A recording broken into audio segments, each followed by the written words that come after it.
সপ্তাহে মাত্র 2 বার ব্যবহার করলেই মাথা থেকে উকুনের ডিম খুশকি একেবারে দূরে চলে যাবে। তো যাদের মাথায় উকুন, খুশকি এবং উকুনের ডিম রয়েছে তারা একবার হলেও এটা ট্রাই করবে।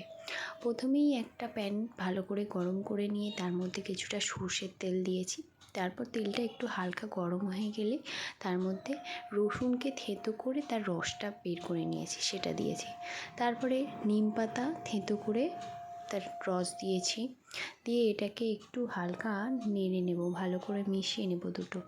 এটা আস্তে আস্তে ফুটতে শুরু করলে তারপরে এর মধ্যে এক টুকরো লেবু নিয়ে লেবুটার কিছুটা রস দিয়ে দিতে হবে। এটা কিন্তু গ্যাসের ফ্লেম একদম লো রেখেই করতে হবে। তো এটাকে সমানে নাড়িয়ে নিয়ে করতে হবে।